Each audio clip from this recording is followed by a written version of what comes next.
Hello guys, welcome to your own YouTube channel PR smart study. जैसा कि हमने पिछले इंट्रोडक्शन वाले वीडियो में बताया था कि हम इस यूट्यूब चैनल पे एक नया लेक्चर सीरीज क्वांटिटेटिव एप्टीट्यूड का शुरू करने जा रहे हैं। ये इस लेक्चर सीरीज का पहला वीडियो है जिसमें कि हम RS अग्रवाल की बुक का पहले चैप्टर्स को डिस्कस करेंगे। उसमें कौन कौन से टॉपिक्स हैं, सारे टॉपिक्स को पढ़ेंगे और उससे रिलेटेड क्वेश्चंस आंसर को भी सॉल्व करेंगे। गाइज, आप अगर चैनल पे पहली बार नए आए हैं तो प्लीज़ आप इसको सब्सक्राइब करिए और जो भी कंटेंट आप देख रहे हैं उसको आप लाइक करिए और अपने फ्रेंडों के साथ शेयर करिए। क्वांटिटेटिव एप्टीट्यूड जो कि कम्पिटिटिव एग्जामिनेशन के पॉइंट ऑफ व्यू से बहुत ही इम्पॉर्टेंट होता है। आजकल के सारे एग्ज़ाम में एप्टीट्यूड पूछा ही जाता है। ये वीडियो आपके लिए काफ़ी इंटरेस्टिंग होने वाला है और काफ़ी कुछ नॉलेज आप काफ़ी कुछ नॉलेज आप गेन करेंगे, काफ़ी कुछ टॉपिक्स काफ़ी कुछ कॉन्सेप्ट्स को आप सीखेंगे। आप वीडियो को लास्ट तक देखिएगा, ये आपको लिए काफ़ी यूजफुल होगा। Okay guys, so let's start the first chapter of the RS Agarwal book which is about the numbers. Okay, इस चैप्टर्स के अंदर अगर आप देखेंगे तो इतने सारे टॉपिक्स हैं जो कि हम पढ़ेंगे। पहला टॉपिक न्यूमरल्स है, उसके बाद न्यूमरल्स को हम समझेंगे न्यूमरल्स क्या होता है, फिर न्यूमरल्स में किसी भी डिजिट की प्लेस वैल्यू क्या होती है, फेस वैल्यू क्या होती है, उन सब चीज़ों के बारे में जानेंगे। नंबर्स के कितने टाइप्स होते हैं उन सब चीज़ों उसको समझेंगे। और कोई भी नंबर की डिविजिबिलिटी का टेस्ट कैसे करते हैं, मतलब कोई भी नंबर दिया हुआ है तो वो किसी नंबर से डिविजिबल है या नहीं है उसके बारे में जानेंगे। और शॉर्टकट तरीके से किसी भी दो नंबर्स को मल्टीप्लाई कैसे करते हैं वो चीज़ सीखेंगे। और कुछ बेसिक फार्मूले होते हैं वो कौन कौन से होते हैं वो जानेंगे। उसके बाद यूक्लिडियन एल्गोरिथम या डिवीजन एल्गोरिथम क्या होता है उसके बारे में पढ़ेंगे। और x to the power n minus a to the power n या x to the power n plus a to the power n x minus a या x प्लस a से डिविजिबल है या नहीं है, या और उसका डिवीजन कैसे करते हैं वो चीज़ हम सीखेंगे। और प्रोग्रेशन क्या होता है, प्रोग्रेशन कितने टाइप्स के होते हैं वो पढ़ेंगे। तो ये पहले चैप्टर्स में हम इन सारे टॉपिक्स को पढ़ेंगे। Okay, so let's move forward. पहला टॉपिक हमारा है न्यूमरल्स। अगर न्यूमरल्स की बात करें तो as per Hindu Arabic system है ना, हिंदू अरबिक सिस्टम्स के हिसाब से किसी भी नंबर्स को हम ये 10 सिंबल्स होते थे उन 10 सिंबल्स से ही रिप्रेजेंट करते हैं। अगर किसी नंबर्स को हमें रिप्रेजेंट करना है Arabic system, Hindu Arabic system में, तो उस नंबर्स को हम ये 10 सिंबल्स होते हैं जो कि 0, 1, 2, 3, 4, 5, 6, 7, 8, 9 ये नंबर्स के थ्रू ही रिप्रेजेंट कर रहे हैं। तो इन नंबर्स को या इस सिंबल्स को हम डिजिट बोलते हैं, है ना। तो डिजिट क्या हुआ, ये जो सिंबल्स हम किसी नंबर्स को रिप्रेजेंट करने के लिए यूज करते हैं उसको हम डिजिट बोलते हैं। और ग्रुप ऑफ डिजिट्स जो होता है जो कि किसी नंबर को डिनोट करने के लिए यूज होता है ना, किसी नंबर को डिनोट करने के लिए हम ग्रुप ऑफ डिजिट का यूज करते हैं। और ये ग्रुप ऑफ डिजिट्स जो होता है इसी को हम न्यूमरल्स बोलते हैं, है ना। तो आपको न्यूमरल्स की डेफिनेशन पता चल गई है कि numerals is the group of digit denoting a numbers. Okay, so for example let us take this number 68974513 है ना।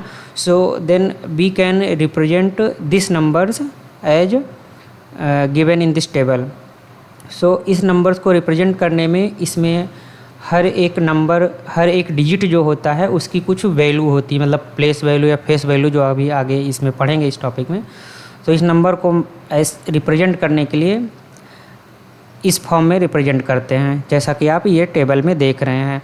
तो सबसे पहला प्लेस यूनिट प्लेस होता है, फिर 10 प्लेस होता है, फिर हंड्रेड्स प्लेस होता है, थाउजेंड्स प्लेस होता है, 10,000 प्लेस होता है, लैक्स प्लेस होता है, 10 लैक्स जिसको मिलियंस भी बोलते हैं वो प्लेस होता है, देन करोर्स प्लेस होता है, देन 10 करोर्स प्लेस होता है। और इसको अगर डिजिट के फॉर्म में या 10 टू द पावर के फॉर्म में देखा जाए, सो यूनिट प्लेस को 10 टू पावर 0, फिर टेंस को 1, हंड्रेड्स को 10 टू द पावर 2, थाउजेंड्स को 10 टू द पावर 3। इसी तरीके से सारे जो प्लेसेज होते हैं उसको नंबर के फॉर्म में इस तरीके से रिप्रेजेंट करते हैं ना, 10 to power 7, 10 to power 6, 10 to the power 5। Okay, so ये नंबर्स को अगर जब भी आपको लिखना हो तो लेफ़्ट से आप जाएंगे तो 2 का जो प्लेस है वो 2 हमेशा यूनिट प्लेस पे रहे है। फिर 3 पे आप जाएंगे, उसके जस्ट लेफ़्ट साइड वाला देन वो 10th प्लेस पे होगा, देन उसके जस्ट लेफ़्ट वाला 100th प्लेस पे होगा, उसके जस्ट लेफ़्ट वाला 1000th प्लेस पे होगा। उसी तरह से आप लेफ़्ट मूव करते जाएंगे तो ये जितना बड़ा नंबर दिया इसमें 10 करोड़ तक का प्लेसेज है ना। इसके पीछे और आगे और बड़ा नंबर होगा तो और सारे प्लेसेज भी आएंगे, बट अभी के लिए हम इतना जानते हैं। ओके, सो अगर कोई न्यूमरल दिया गया है, सो किसी भी न्यूमरल में जो डिजिट होता है, न्यूमरल से डिजिट से मिलकर बनता है, numeral is the group of digit.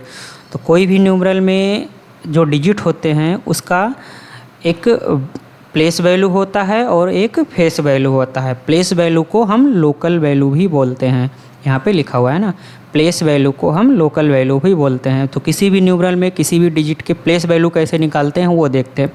तो प्लेस वैल्यू निकालने के लिए जो डिजिट होता है that digit itself and the place where the digit is placed, है ना, ये प्लेसेज होते हैं जो हमने आपको बताया था, it is in the word and this is in the numerical form. So ये प्लेसेज होते हैं।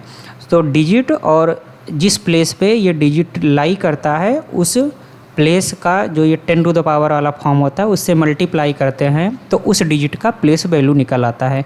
जैसे मान लो यहाँ पे हमें 2 का प्लेस वैल्यू निकालना है, तो 2 का प्लेस वैल्यू निकालने के लिए 2 that means the digit itself and the place और द डिजिट प्लेस ये 10 टू द पावर 0 वाले प्लेस पे है तो उससे मल्टीप्लाई कर दिया। 10 टू द पावर 0 की वैल्यू 1 होगी, तो आप 2 इंटू 1 मतलब 2 हो गया। ओके, इसी तरीके से आप मान लो 3 का निकालना है, तो 3 10 टू पावर 1 प्लेस पे है तो digit itself means 3 and the 10 to power 1 से मल्टीप्लाई किया, 10 टू पावर 1 मीन्स 10, तो 10 इंटू 3 मीन्स 30। इस तरीके से इसी तरीके से मान लो 6 का प्लेस वैल्यू निकालना है, तो 6 का place value means digit itself and the place where the digit is lying, so digit is lying on the place of 10 to the power 8, तो 10 to power 8 multiplies by 6, so after 6 you put the 8 0, so whatever it will be coming that will be the place value of that digit. Okay, so 8 0 it is there.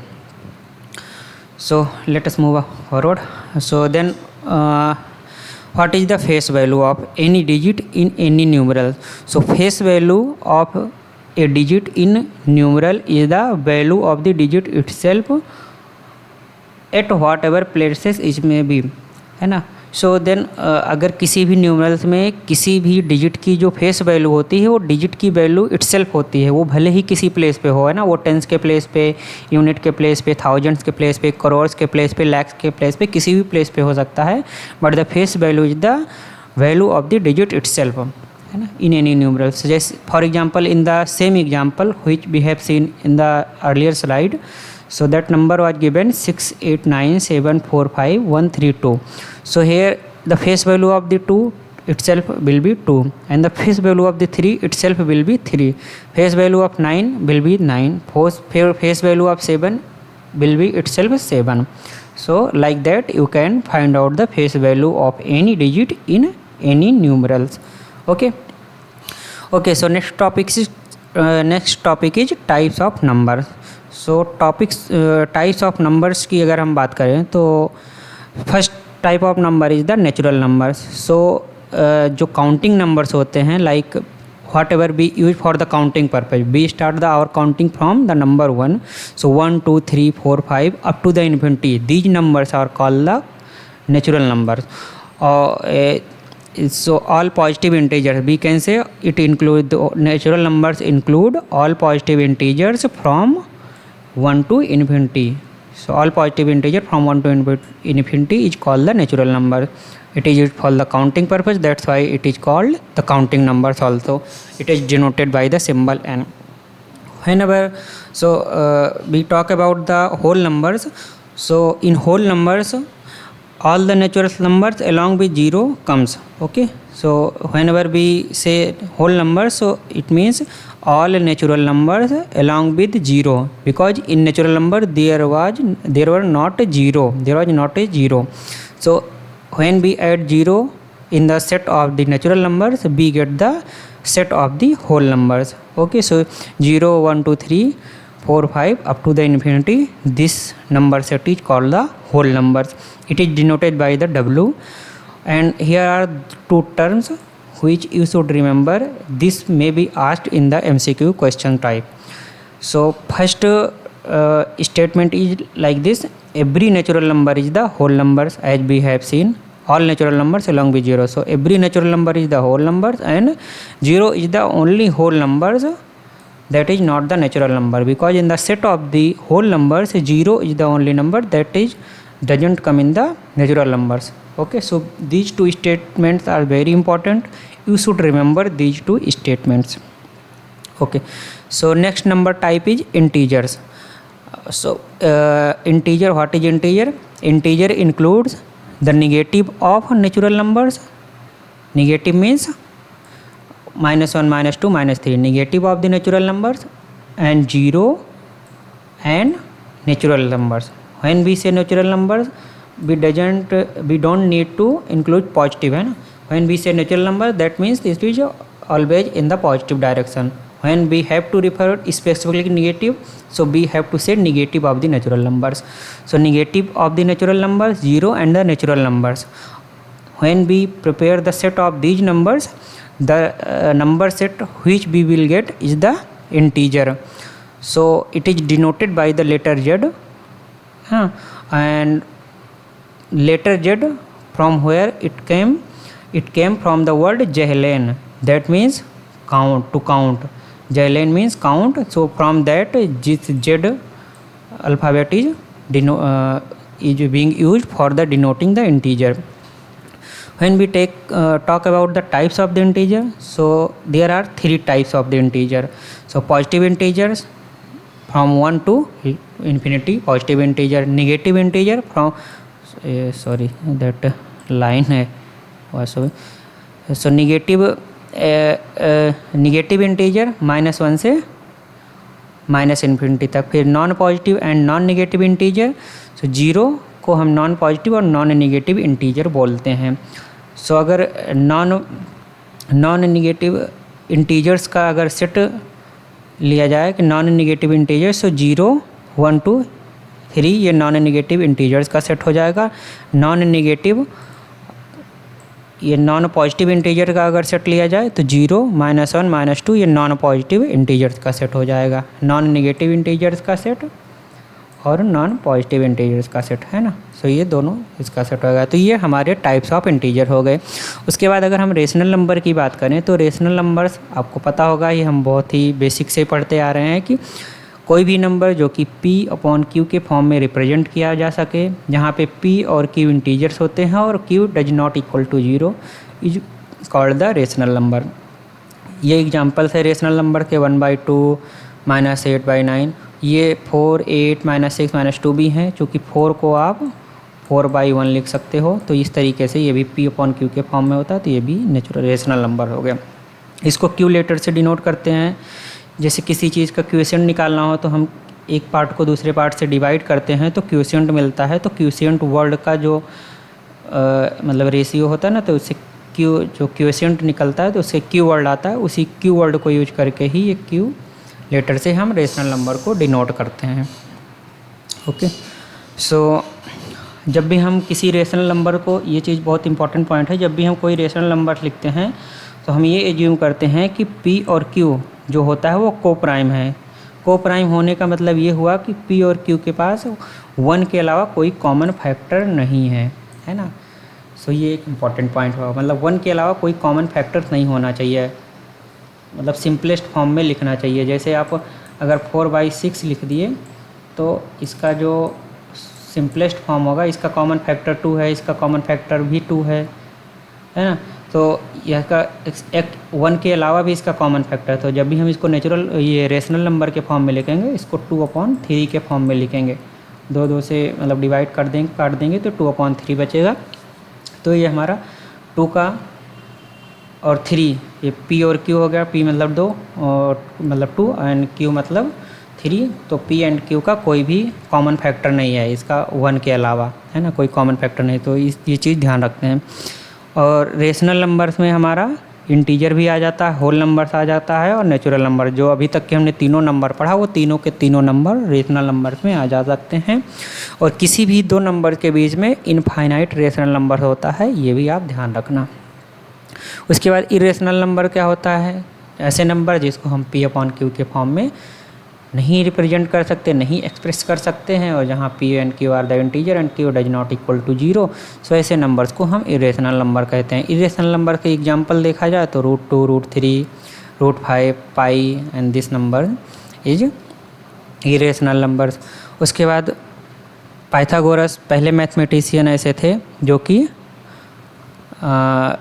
Prove किया कि जो 2 क्या है, √2, ये sorry यहाँ पे 2 हो गया, तो √2 इज इरेशनल नंबर्स उन्होंने पहले प्रूव किया। उसी तरीके से थायड्रस ऑफ सायरन इन्होंने भी ये प्रूव किया कि ये सब भी इरेशनल नंबर था। यहाँ पे हमने किसी भी नंबर में रूट नहीं लगाया है, ये मिस्टेक हो गई है। तो आप ये सारा रूट ही समझो, है ना। √7, √10, √11, √12, √13, √14, √15, √16, ओके। रूट लगाना हमने भूल गया है। Radical sign basically we call this radical sign, तो रेडिकल साइन हमने लगाना भूल गया। तो उसके बाद लैम्बर्ट एंड लेजेंड्रे जो थे उन्होंने प्रूव किया कि 5 इरेशनल नंबर्स है। तो ये कुछ हिस्ट्री से रिलेटेड चीज़ें हो गई। उसके बाद रियल नंबर्स क्या होता है?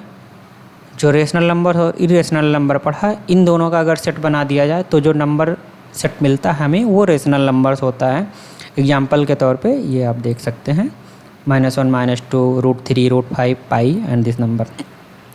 ये दो स्टेटमेंट्स हैं, इसको भी आपको याद रखना चाहिए। MCQ में पूछा जा सकता है कि every real number is represented by a unique point on the number line and every point on the number line represent a unique real numbers, okay. This is why जो नंबर लाइन होती है उसको हम real number line भी बोलते हैं। तो number line जिस पे हम नंबर्स को रिप्रेजेंट करते हैं ना, ये यहाँ पे 0 होता है, फिर इधर पॉजिटिव नंबर्स को लिखते हैं, इधर नेगेटिव नंबर्स को लिखते हैं, तो वो नंबर लाइन को हम रियल नंबर लाइन लेते हैं। क्योंकि इस नंबर लाइन पे कोई भी पॉइंट आप लोगे वो एक यूनिक रियल नंबर्स को रिप्रेजेंट करेगा, इसीलिए हम इसको रियल नंबर लाइन भी बोलते हैं। ओके, आगे बढ़ते हैं। तो आगे हमारा फिर इवन नंबर आता है। आपको पता है इवन नंबर, जो नंबर 2 से डिविजिबल हो जाता है उसको हम इवन नंबर बोलते हैं। फॉर एग्जांपल 2, 4, 6, 8, 10 ये 2 से डिविजिबल हो जाता है, इसीलिए इसको हम इवन नंबर बोलते हैं। ऑड नंबर क्या होता है? ऑड नंबर जो नंबर 2 से डिविजिबल नहीं होता है, जो नंबर 2 से डिविजिबल नहीं होता है उसको हम ऑड नंबर बोलते हैं। फॉर एग्जांपल 1, 3, 5 ये सब 2 से डिविजिबल नहीं होते हैं, इसलिए इसको ऑड नंबर बोलते हैं। फिर हमारा प्राइम नंबर आ जाता है। अगर प्राइम नंबर की बात करें तो कोई भी नंबर 1 से बड़ा, any number greater then 1 is called the prime number if it has exactly 2 factors namely 1 and the number itself. एक से बड़ा कोई भी नंबर जिसके केवल 2 ही फैक्टर्स हैं, मतलब एक तो 1 और एक तो नंबर इटसेल्फ, इसके अलावा कोई भी फैक्टर्स अगर नहीं है तो ऐसे नंबर्स को हम प्राइम नंबर बोलते हैं। तो अगर 100 तक की बात किया जाए, under 100 number, there are how many prime numbers? There are, here we have written that mean 25। From 1 between 1 to 100 there are 25 prime numbers. This things you should remember, it may be asked in some exam, है ना। तो 1 से 100 के बीच में हमें 25 prime numbers होते हैं। तो ये 2, 3, 5, 7, 11 ऐसे ऐसे आप करते जाएंगे, लिखते जाएंगे, तो अप टू 97 हमें टोटल 25 प्राइम नंबर्स मिलते हैं अप टू 100। अगर 100 से, तो अगर 100 तक है तो आप सिंपली मतलब लिख सकते हैं। अगर 100 से ऊपर है तो कोई भी नंबर प्राइम नंबर है उसको फाइंड आउट करने का एक तरीका होता है, ओके। सो अगर कोई भी नंबर 100 से बड़ा है तो वो नंबर प्राइम नंबर है या नहीं है उसको फाइंड आउट करने का एक तरीका है। सो उसमें क्या होता है, हम 3 स्टेप्स को फॉलो करते हैं। सबसे पहले स्टेप्स क्या है कि पहले स्टेप में एक होल नंबर्स को हम फाइंड करते हैं जो कि greater than the square root of the number P. जो भी नंबर दिया गया है उसके स्क्वायर रूट से ग्रेटर देन एक होल नंबर्स है ना, रूट जो कि स्क्वायर रूट हो सकता है डेसिमल में आ जाए, जैसे रूट स्क्वायर रूट मान लो 13.35 तो ऐसा आ गया, तो इसके ग्रेटर देन नियरली जो होल नंबर्स होगा वो हमारा 14 होगा, तो हम 14 को कंसीडर कर लेंगे। ओके, सो पहले स्टेप में ये करेंगे। दूसरे स्टेप में ये है कि P is divisible by any prime number less than K। तो K क्या होता है, अपना जो हमारा ये नंबर मिला 14 है ना, जो भी हम होल नंबर निकाले, तो हम ये टेस्ट करते हैं कि जो हमारा गिवन नंबर है P वो इस जो प्राइम नंबर थे, मतलब जो ये नंबर था या होल नंबर, उस नंबर से डिविजिबल है कि नहीं है। तो फिर ये टेस्ट कर लेंगे। अगर जो नंबर हमारा दिया गया है P नंबर, जो हमने whole numbers nearly whole numbers find out किया है, उससे डिविजिबल हो जाता है तो P is not a prime, otherwise P is prime. अगर वो डिविजिबल हो गया तो प्राइम नहीं है, अगर डिविजिबल नहीं हुआ तो वो प्राइम नंबर है ना। तो फिर से मैं एक बार समराइज कर देता हूँ कि जो भी नंबर दिया गया है 100 के ऊपर, आप उसका नियरली स्क्वायर रूट से ग्रेटर देन होल नंबर जो होता है उसको निकालेंगे। फिर वो होल नंबर्स को हम K मान लेते हैं, है ना, अभी के लिए उसको हम K मान लेते हैं। फिर हमारा जो नंबर था उसको P मान लिया है। तो फिर दूसरे स्टेप में क्या करते हैं कि जो नंबर हमारा है P, उसको जो हमने होल नंबर्स पाया है K, उससे डिवाइड करेंगे। डिवाइड करने पर या तो वो उससे डिविजिबल होगा या तो नहीं होगा। अगर वो डिविजिबल हो जाता है तो P प्राइम नंबर नहीं है, अगर डिविजिबल नहीं होता है तो P प्राइम नंबर है ना। तो ये 3 स्टेप्स को यूज करके कोई भी नंबर जो कि 100 से ऊपर है, 100 से बड़ा है, उसको फाइंड आउट कर सकते हैं कि वो प्राइम नंबर है कि नहीं है। यहाँ पे एग्जांपल के लिए 191 दिया गया, हमें ये फाइंड आउट करना है कि ये प्राइम नंबर है या नहीं है। अब इसका अंडर रूट निकालोगे, मतलब स्क्वायर रूट निकालोगे, ये स्क्वायर रूट का सिंबल है, तो इसका स्क्वायर रूट से जो ग्रेटर देन होल नंबर आता है वो 14 आता है। इसका स्क्वायर रूट 13 मतलब 13 to 13 169 समथिंग होता है ना। देन सो इसका जो 13 पॉइंट समथिंग आएगा, 13 पॉइंट समथिंग से ज़्यादा नंबर होल नंबर 14 हुआ, तो 14 से 191 को डिवाइड करेंगे। डिवाइड करने पर ये डिविजिबल नहीं होता है, इसीलिए 191 प्राइम नंबर है। उसके बाद कंपोजिट नंबर आता है। कंपोजिट नंबर्स तो कंपोजिट नंबर क्या होता है, एक number greater than the one which are not prime also known as composite number. एक से बड़ा नंबर जो कि प्राइम नंबर नहीं है, एक से बड़ा नंबर जो कि प्राइम नंबर नहीं है उसको कंपोजिट नंबर बोलते हैं। एग्जाम्पल के तौर पे 4, 6, 8, 9 ये सब हमारे एग्जाम्पल हैं कंपोजिट नंबर के। अब यहाँ पे कुछ पॉइंट दिया गया है, इसको हमें याद रखना है कि 1 क्या हुआ। 1 हमने पीछे देखा कि 1 प्राइम नंबर से भी नहीं होता, प्राइम नंबर हमेशा 2 से स्टार्ट होता है। तो 1 is neither A prime number nor a composite number. उसी तरीके से दूसरा पॉइंट ये दिया है कि 2 is the only even number which is prime. हमने प्राइम नंबर में देखा कि 2 ही एक ऐसा नंबर आता है जो कि इवन है, बाकी सारे नंबर ऑड नंबर आ रहे हैं। तो 2 is the only even number which is prime. और अगर 1 से 100 तक की बात किया जाए तो वहाँ पे टोटल 25 प्राइम नंबर्स होते हैं, ये भी हमने जान लिया। को प्राइम्स क्या होता है अभी हमने ऊपर पढ़ा है ना, नंबर उसमें पढ़ा था। तो coprime 2 numbers A and B are said to be the coprime if their highest common factor is 1। That means they should not have any common factor except 1। अगर 1 के अलावा कोई कॉमन फैक्टर नहीं है तो वो numbers को prime कहलाते हैं। जैसे 2 and 3 1 के अलावा कोई कॉमन फैक्टर नहीं है। 7 and 9 देखा जाए तो कॉमन फैक्टर 1 के अलावा कोई नहीं है। तो ये सारे नंबर्स का जो सेट होता है ये को प्राइम नंबर्स हो जाता है। ओके, हमारा फिर ये नंबर्स टाइप्स ऑफ नंबर्स का टॉपिक यहाँ पे ख़त्म होता है। उसके बाद हमारा जो नेक्स्ट टॉपिक आता है वो टेस्ट ऑफ डिविजिबिलिटी होता है कि कोई नंबर दिया गया है वो किसी भी नंबर से डिविजिबल है या नहीं है, उसको कैसे करते हैं, मतलब फाइंड आउट करते हैं। ओके, तो फिर हम ये हम डिविजिबिलिटी पे थे। सो सबसे पहले हम 2 से डिविजिबिलिटी बाई 2 ये देखते हैं। So a number if divisible by 2 if its unit digit is any of 0, 2, 4, 6। अगर इसका यूनिट डिजिट कोई भी नंबर है उसका यूनिट डिजिट अगर 2, 4, 6, 8 है ना। डिजिट की बात करें, डिजिट हमेशा 0 से लेकर 9 तक का सिंबल होता है, याद रखना है ना। सो अगर किसी भी नंबर का यूनिट डिजिट 0 है, 2 है, 4 है, 6 है और 8 है तो वो नंबर 2 से डिविजिबल होगा। जैसे ये एग्जांपल है तो इसका यूनिट डिजिट 2 है तो 2 से डिविजिबल होगा। ये इसका यूनिट डिजिट 5 है तो ये 2 से डिविजिबल नहीं होगा। ओके, फिर डिविजिबिलिटी बाई अगर 3 की बात करें तो कोई भी नंबर 3 से तब डिविजिबल होगा अगर उस नंबर्स के डिजिट का सम 3 से डिविजिबल है। अगर नंबर्स के डिजिट को जोड़ा जाए और जो सम आए उसको अगर वो सम 3 से डिविजिबल होता है तो number itself will be divisible by 3। Example के लिए देखते हैं कि ये हमारा नंबर है। अब इसके डिजिट को हम जोड़े तो 30 आया जो कि 3 से डिविजिबल होगा, तो यानी ये नंबर्स भी हमारा 3 से डिविजिबल होगा।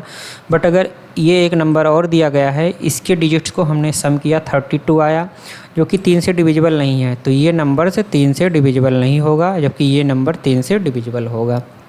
ओके, डिविजिबिलिटी बाई 4 की अगर बात करें तो कोई नंबर 4 से तभी डिवाइड होता है अगर number form by the last 2 digit is divisible by 4।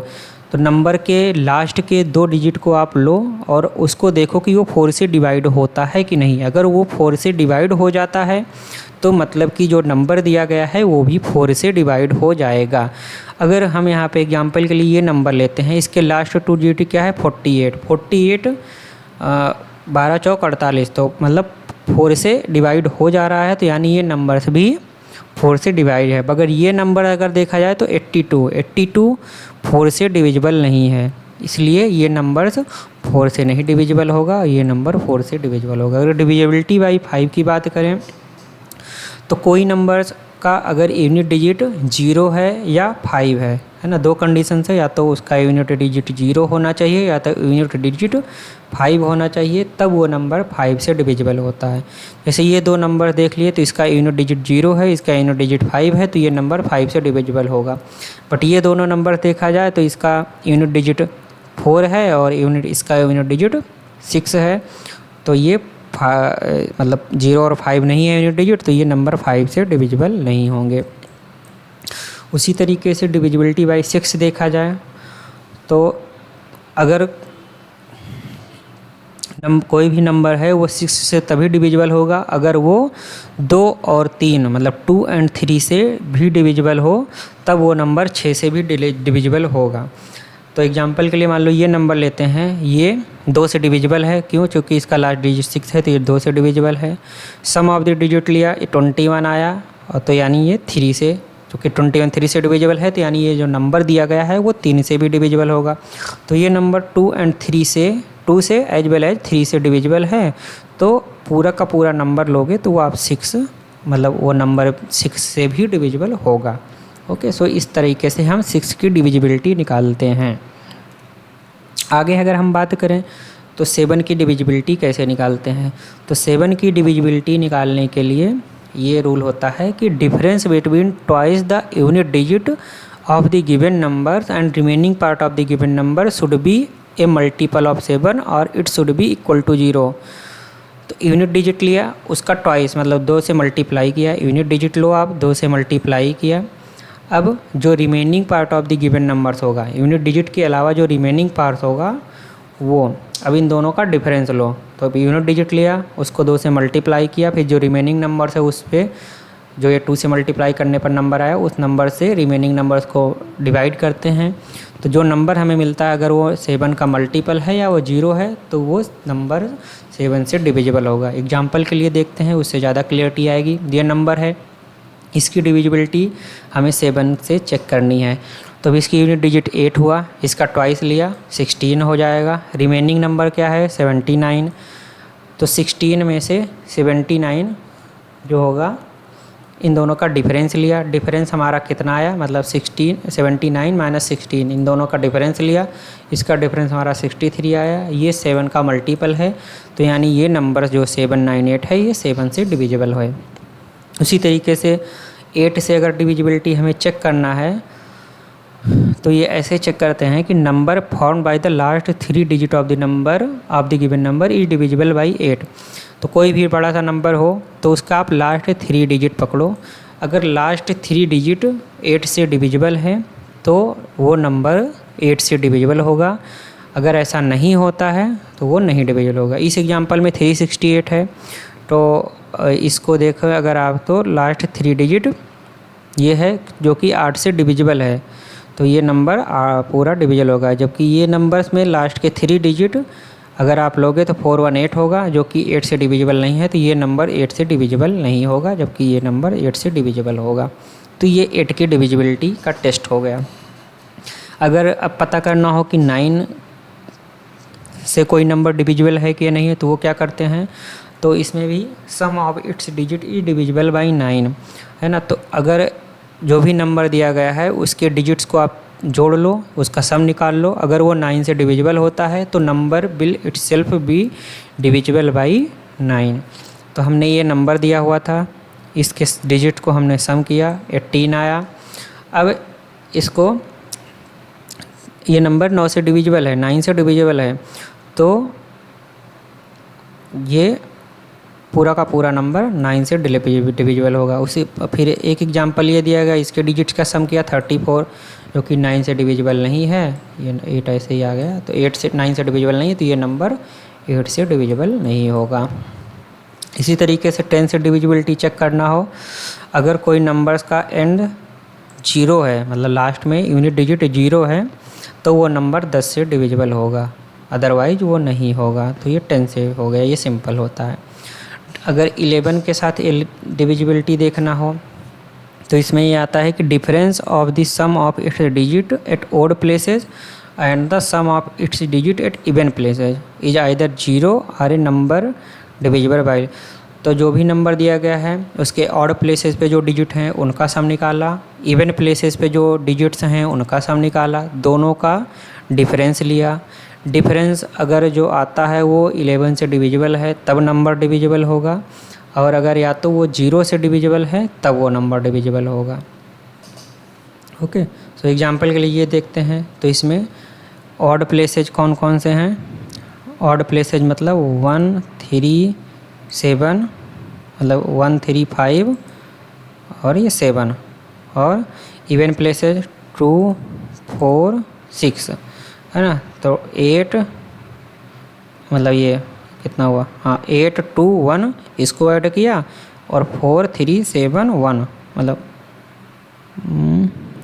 क्या मैंने 1 मिनट, हाँ तो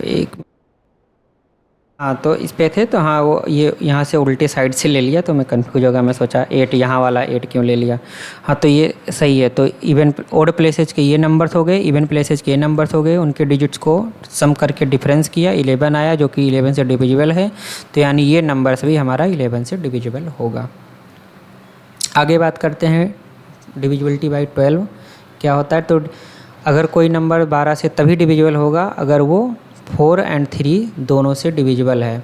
तो कोई भी नंबर है उसको ये चेक करते हैं कि वो 4 से भी डिविजिबल होना चाहिए और 3 से भी डिविजिबल होना चाहिए। तो ये एग्जांपल के तौर पे ये नंबर है, ये नंबर 4 से कब डिविजिबल होगा, तो पहले तो 4 से तभी डिविजिबल होगा, यहाँ पे 4 की डिविजिबिलिटी पड़ा है ना, 4 की तभी डिविजिबल होगा कि ये number found by last 2 digit should be divisible by 4। तो लास्ट के 2 डिजिट अगर इस नंबर के लिए आया 32 है तो वो 4 से डिविजिबल है, तो यानी ये नंबर 4 से डिविजिबल होगा, ये टेस्ट हो गया। 3 से डिविजिबिलिटी होता है कि उसके नंबर्स के डिजिट को सम किया जाए, अगर वो 3 से डिविजिबल हो तो यानी यहाँ 18 आ रहा है तो वो 3 से डिविजिबल है, तो यानी ये नंबर 3 से भी डिविजिबल है। तो अगर ये 4 कोई भी नंबर 4 से डिविजिबल है, 3 से भी डिविजिबल है, तो वो नंबर 12 से भी डिविजिबल होगा, तो यानी ये नंबर 12 से डिविजिबल है। फिर 13 से डिविजिबिलिटी चेक करने का, 13 नंबर अपने आप में यूनिक होता है, इसमें 4 रूल आ जाएंगे नंबर्स की डिविजिबिलिटी चेक करने के लिए, और based on the condition you have to apply different rule whatever you think that मतलब suitable for that situation. So अगर पहला रूल ये है कि अगर कोई भी number form if the number form by the alternative sum and differences of the block 3 digit from the right to left, तो आप नंबर्स के राइट से लेफ़्ट की तरफ जाएंगे, है ना, हमेशा राइट से लेफ़्ट की तरफ जाएंगे और 3 डिजिट का ब्लॉक लेंगे। एक ब्लॉक ये 3 डिजिट का, फिर दूसरा ब्लॉक 3 डिजिट का, तो आप राइट से लेफ़्ट मूव करिए और 3 डिजिट का ब्लॉक लीजिए। तो उससे जो नंबर फॉर्म होता है डिजिट का, एक डिजिट का ब्लॉक लिया इससे एक नंबर फॉर्म होगा, 3 डिजिट का इधर ब्लॉक लिया इससे एक नंबर, तो दोनों का या तो आप सम लो या तो डिफरेंस करो, दोनों को जोड़ो या तो घटाओ, तो उससे जो नंबर मिलता है अगर वो नंबर हमारा 13 से डिविजिबल है तो टोटल नंबर 13 से डिविजिबल होगा। एग्जाम्पल के लिए यहाँ पे ये है, तो इधर से गए तो एक ब्लॉक ये मिल गया और आगे गए तो एक ब्लॉक ये मिल गया, इसमें से इसको माइनस किया, अब 2 बच गया तो उसको ऐड करना होता है, ये चीज़ आप देखना। अगर 3 का मतलब ब्लॉक हो जाता तब तो ठीक है, तो होते जाते हैं। Sum and differences of the block of 3 digit, तो 3 डिजिट का इधर लिया फिर इधर लिया, तो इसमें से इसको माइनस किया और फिर 2 ऐड किया, तो जो नंबर आया ये 223 आया, जो कि 13 से डिविजिबल नहीं है, तो यानी ये नंबर भी 13 से डिविजिबल नहीं है ना। फिर दूसरा रूल ये होता है कि लास्ट डिजिट नंबर का जो होता है उसको 4 से मल्टीप्लाई करो आप, और रेस्ट जो ट्रंकेटेड नंबर होता है, जो रेस्ट नंबर बचता है उसमें ऐड कर दो, तो जो आउटकम आता है अगर वो 13 से डिविजिबल है तो हमारा टोटल नंबर 13 से डिविजिबल होगा।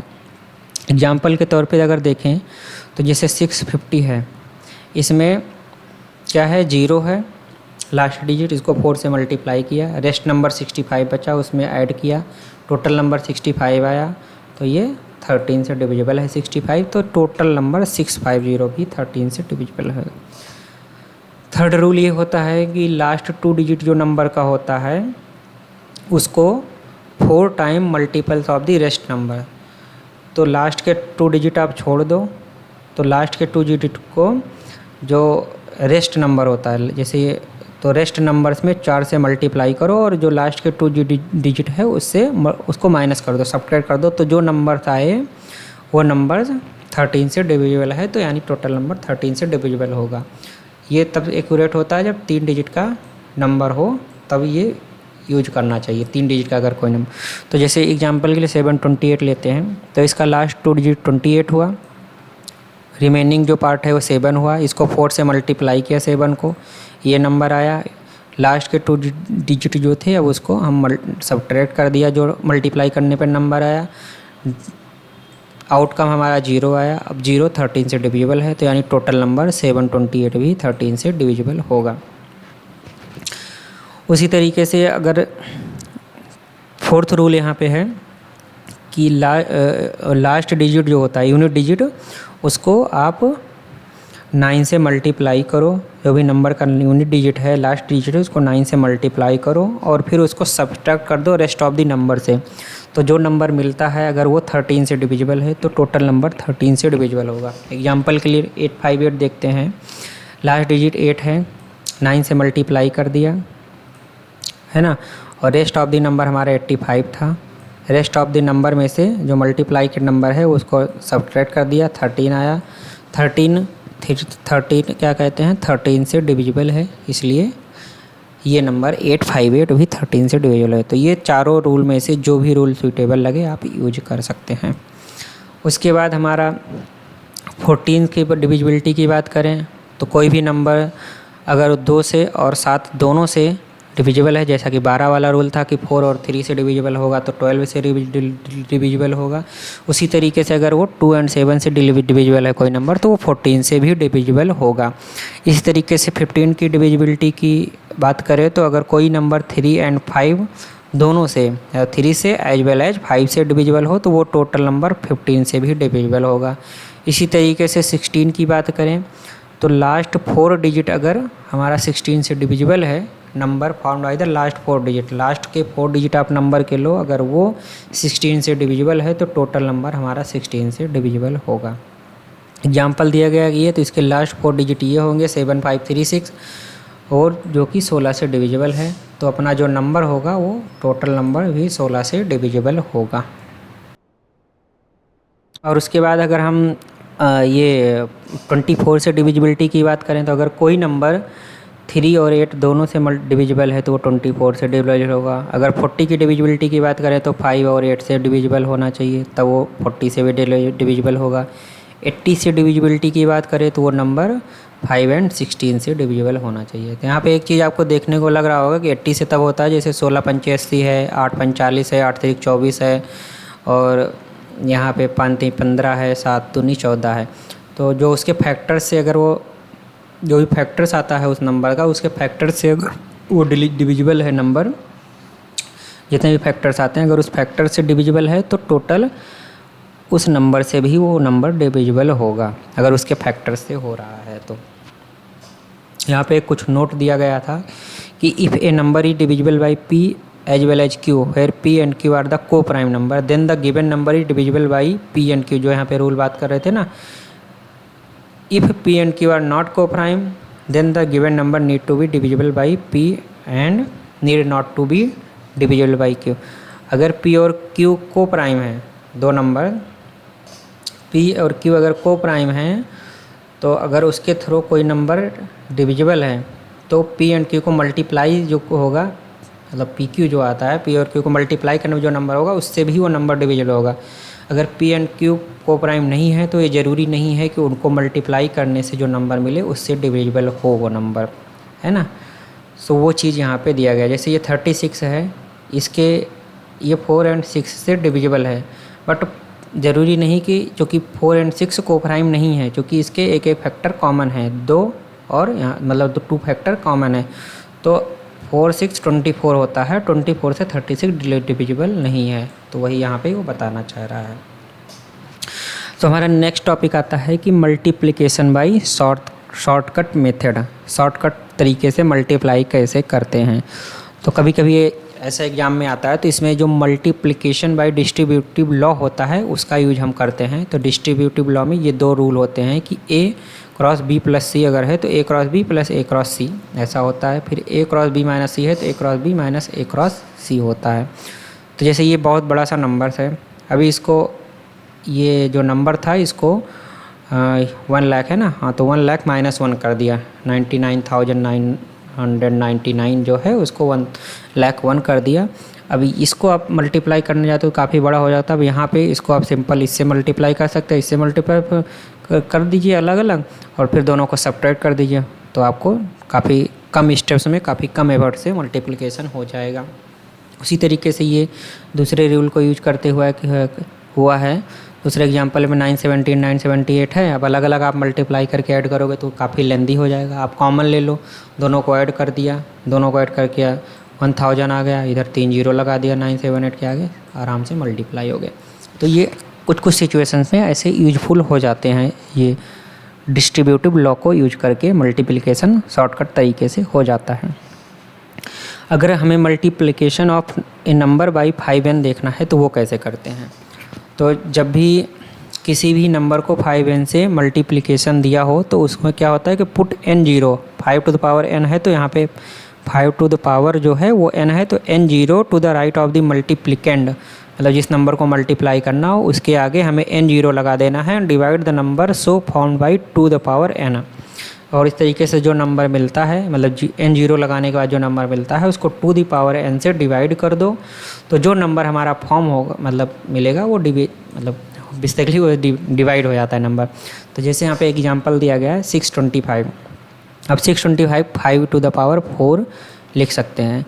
तो अब ये नंबर के आगे हमें आप मल्टीप्लाई करना चाहो तो इसे मल्टीप्लाई भी कर सकते हो, बट शॉर्टकट तरीके से कैसे होगा, किसके आगे आप 4 जीरो लगा दिया, 4 जीरो लगाने के बाद टू द पावर n से इसको डिवाइड कर दिया। टू द पावर n मतलब to the power 4, to the power 4 मतलब कितना हो गया, टू द पावर 4 मतलब 2 2 4 4 मतलब 16 हो गया ना। तो 16 से इसको डिवाइड कर दिया, 16 से आप डिवाइड कर दोगे तो सिंपल ये नंबर मिल जाएगा। उसी तरीके से अब आगे हमारा नेक्स्ट टॉपिक है, कुछ बेसिक फार्मूले होते हैं जो कि आपको हमेशा याद रखना चाहिए अगर आप किसी भी कॉम्पिटिटिव एग्ज़ाम में बैठ रहे हैं तो, और एप्टीट्यूड का पेपर लिख रहे हैं तो ये बेसिक फार्मूले ये दिए हुए हैं 10 बेसिक फार्मूले जो कि आपको याद रखना चाहिए, जिसमें a प्लस बी का whole square, a minus B का whole square, A plus B square minus A minus B का स्क्वायर, ए प्लस बी का whole square minus A minus B का होल स्क्वायर।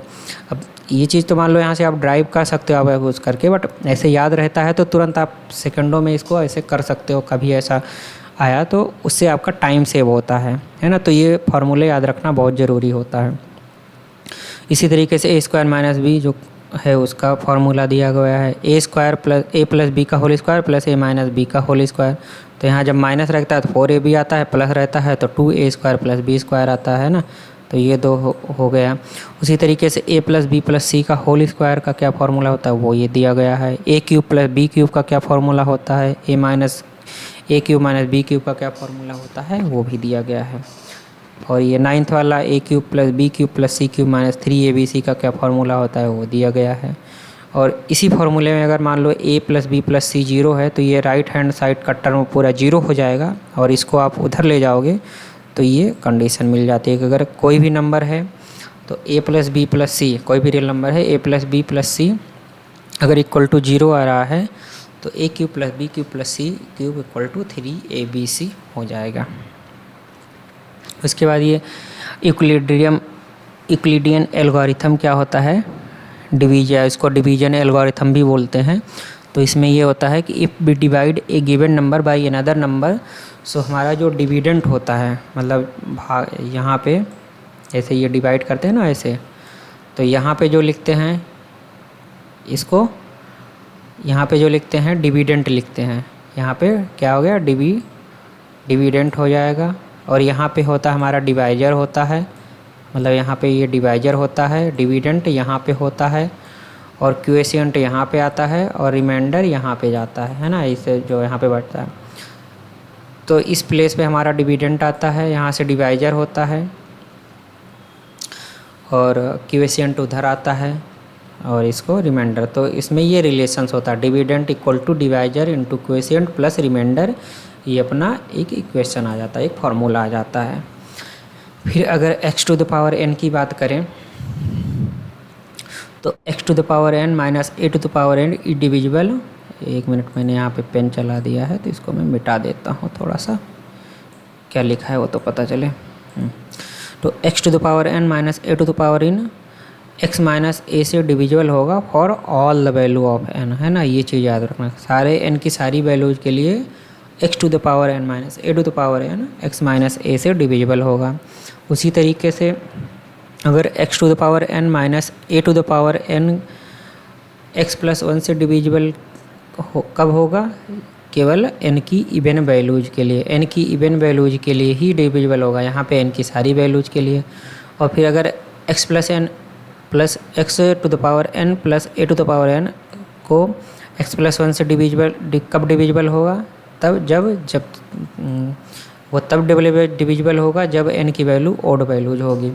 तो n की odd values के लिए x plus मतलब x to the power n plus a to the power n x plus a से divisible होगा। n के इवन वैल्यूज के लिए x to the power n minus a to the power n x plus a से divisible होगा। और n की सारी वैल्यूज के लिए x power minus x to power n minus a to power n x minus a से divisible होगा। Okay, so ये हमारा ये हो गया। फिर हम आगे बात करते हैं प्रोग्रेशन। तो प्रोग्रेशन क्या होता है, व्हाट इज प्रोग्रेशन। तो progression is a succession of number formed and arrange in a definite order, है ना। डेफिनिट ऑर्डर में अरेंजमेंट होता है नंबर्स का according to certain definite rule. कुछ सर्टेन डेफिनिट रूल को यूज करके नंबर्स को डेफिनिट ऑर्डर में अरेंज करते हैं। तो इस तरीके से जो नंबर फॉर्म होता है उस नंबर को हम, मतलब जो अरेंजमेंट होता है उसको हम प्रोग्रेशन कहते हैं।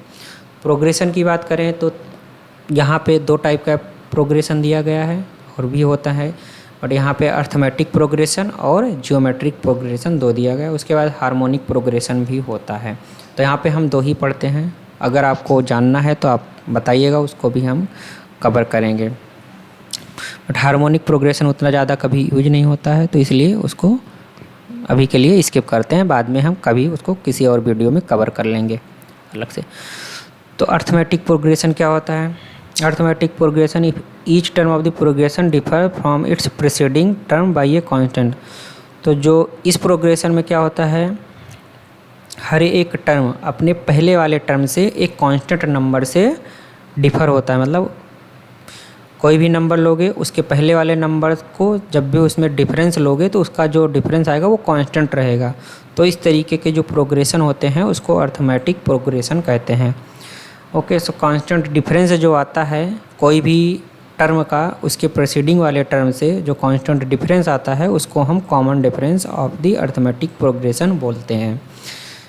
एग्जाम्पल के तौर पे मान लो अर्थमेटिक प्रोग्रेशन का पहला टर्म ए है, कॉमन डिफरेंस डी है, तो a plus D, A plus 2d, A plus 3d। अब आप ये जैसे ए प्लस डी इन सब में कोई भी एक टर्म लोगे उसके प्रीसीडिंग टर्म से सब्ट्रैक्ट करोगे तो जो उनका डिफरेंस आएगा वो मतलब कांस्टेंट होता है इसी, और उस डिफरेंस को ही हम कॉमन डिफरेंस बोलते हैं, है ना। और फिर अर्थमेटिक प्रोग्रेशन में अगर nth टर्म क्या है वो निकालना हो तो ये फार्मूला आपको यूज करना है, a plus n minus 1 into D. अगर n टर्म का आपको अर्थमेटिक प्रोग्रेशन में n टर्म का आपको सम निकालना है तो उसका ये फार्मूला होता है, एक ये होता है एक ये होता है। अगर फर्स्ट टर्म और लास्ट टर्म पता है तो आप ये वाला फार्मूला यूज करो। अगर आपको फर्स्ट टर्म एंड लास्ट मतलब फर्स्ट टर्म और कॉमन डिफरेंस पता है तो आप ये वाला फार्मूला यूज करो। तो ये हमारा अर्थमेटिक प्रोग्रेशन हो गया। अर्थमेटिक प्रोग्रेशन को यूज करके ही ये कुछ इम्पॉर्टेंट रिजल्ट हैं जो हमेशा यूजफुल होते हैं, तो इसको आपको याद रखना चाहिए। हर एक एग्ज़ाम में कभी ना कभी ये पूछ ही लिया जाता है। जैसे अगर n नेचुरल नंबर्स का सम देखा जाए तो वो n into N plus 1 upon 2 हो जाएगा। उसके स्क्वायर्स का सम देखा जाए, n नेचुरल नंबर्स के स्क्वायर्स का सम देखा जाए तो n into N plus 1 into 2n plus 1 divided by 6 है।